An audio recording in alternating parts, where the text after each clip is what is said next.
Two traders look at the exact same chart. One sees random noise, the other sees a single line that tells them the trend, the momentum, and even where price is likely to bounce. All from one simple tool most beginners completely misuse. By the end of this video, you'll see charts the second way. Welcome back to From Zero to Funded in 30 Days. This is day 8. Today we're covering moving averages, the most widely used indicator on the planet.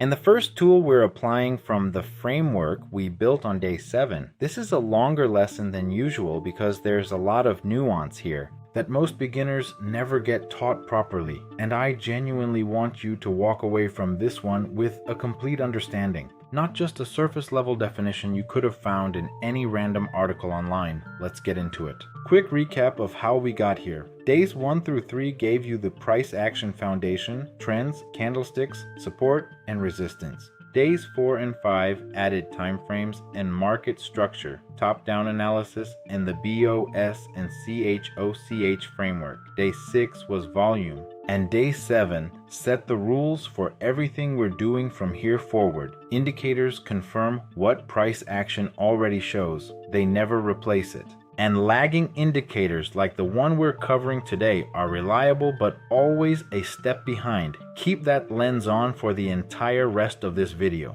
because everything we cover today gets evaluated through that exact same filter. If you've been skipping around, I encourage you to go back. Watch these in order, because moving averages genuinely will not make sense the same way without that foundation already sitting underneath them. Every single lesson in this course is designed to stack on top of the last one, and today is no exception. Let's get really clear on what a moving average actually is. It's simply the average closing price over a set number of periods, plotted as one smooth line on your chart. If you're looking at a 21-period moving average on the daily chart, that line represents the average of the last 21 trading days. And here's the key word: moving. Every single new day, the calculation slides forward by 1 bar, dropping the oldest day and adding the newest one.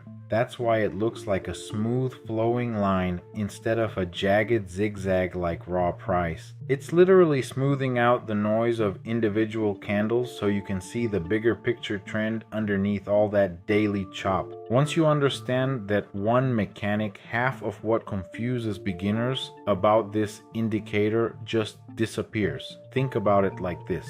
If you wanted to know the average temperature over the last week, you wouldn't stare at 7 different daily numbers bouncing around. You just calculate the average and look at that one number instead. A moving average does exactly the same thing for price. Continuously, bar after bar, forever sliding forward in time. Here's the distinction that trips up almost every beginner. And once you hear it, you'll never look at a moving average setting the same way again. The SMA, or simple moving average, weighs every single period in its calculation equally. Day 1 of the look back counts exactly the same as today. That makes it smoother, slower to react, and better suited for identifying the big picture trend on higher timeframes.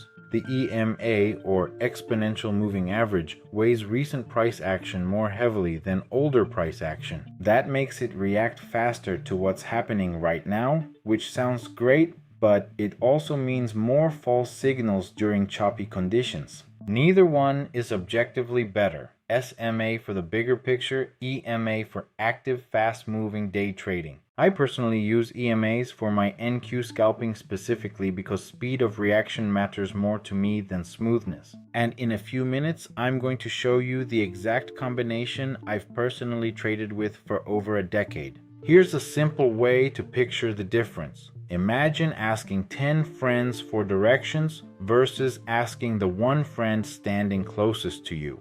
The SMA is averaging out opinions from the whole group equally. The EMA is leaning much harder on whoever's voice is freshest in the room. Both can get you to the right answer. They just get there with very different personalities. You'll see hundreds of possible periods, but 5 of them show up everywhere for a reason. The 9 period is ultra fast, used for scalping entries, extremely reactive to every little move.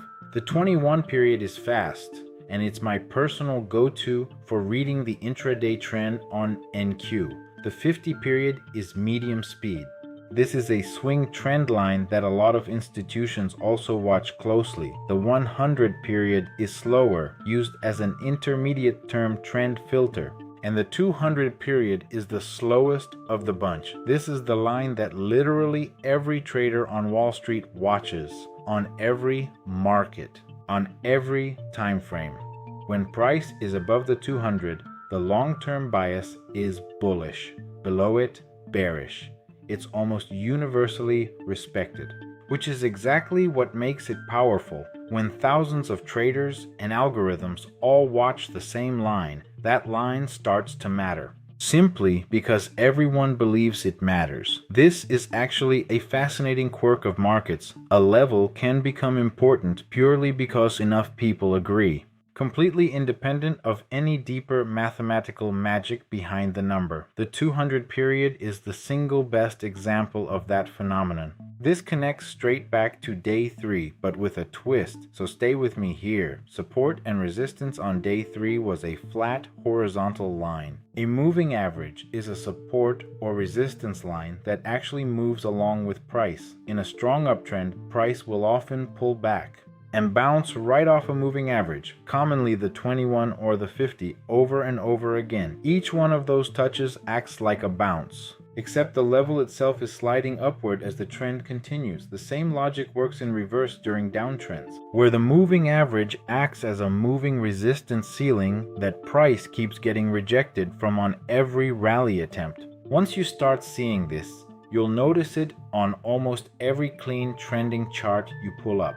This separates traders who ride strong trends from traders who keep exiting way too early because they don't recognize that a healthy pullback to a moving average is completely normal. Learning to trust that pullback instead of panicking out of a winning position is honestly one of the more underrated skills in all of trading.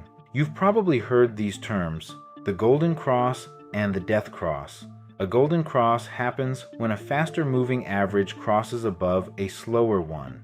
Classically, the 50 crossing above the 200. It's considered one of the most reliable bullish signals, signaling a new uptrend. A death cross is the exact opposite. Here's the catch. By the time the cross happens, a meaningful chunk of the move has already occurred. It's a real signal, but it's a late one, which ties back to the lagging indicator lesson. Don't expect to catch the very bottom or top.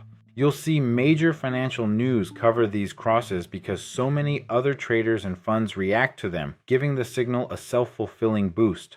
Here's the honest limitation nobody selling indicator courses wants to tell you. Moving averages are built entirely from past price. In choppy, sideways, consolidating markets, that means they generate constant false signals. Price crosses above, buy signal, then immediately crosses back.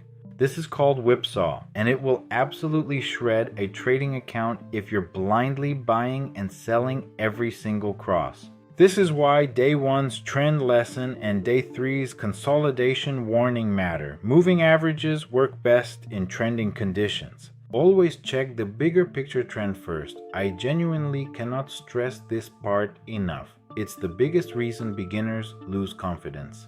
The real issue was never the indicator. It was using it in the wrong market condition. Check whether you're even in a trending market to begin with. Before I show you my personal system, there are 2 more concepts worth knowing. The first is slope. A flat, horizontal moving average tells you the market has very little momentum. A steeply angled moving average tells you the opposite. The second concept is what's called an EMA ribbon. This is when you stack 3 moving averages together, say the 9, the 21, and the 50. When all 3 are stacked in order with clear separation, that's a sign of a healthy trend. When they compress, consolidation is approaching.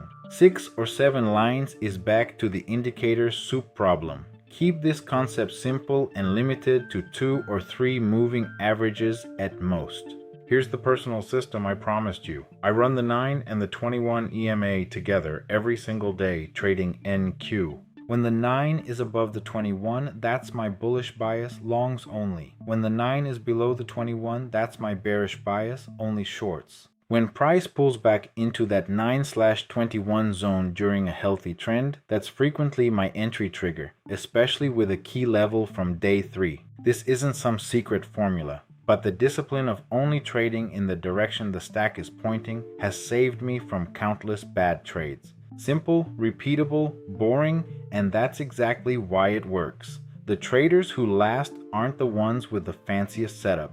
They master simplicity. This is where everything we've built over 8 days comes together. Start top down on the daily, identify the trend, confirm with a BOS. Check that the 9/21 EMA stack agrees. Wait for the candlestick confirmation. Confirm with rising volume. That is a high probability trade setup. The moving average isn't replacing anything. It's just one more voice in an already strong chorus. Every day adds one more layer of confidence. A few common mistakes. Don't trade every single cross blindly. Don't rely on one MA alone. And don't stack 5 or 6 onto one chart.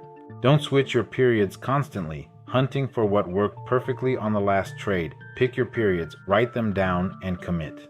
Let's recap. SMA for big picture, EMA for active trading, dynamic support and resistance, the lag problem, and the 9/21 stack bias. After today, you see the story underneath the noise. Your homework: find one clean bounce off the stack and drop it in the comments. See you in day 9.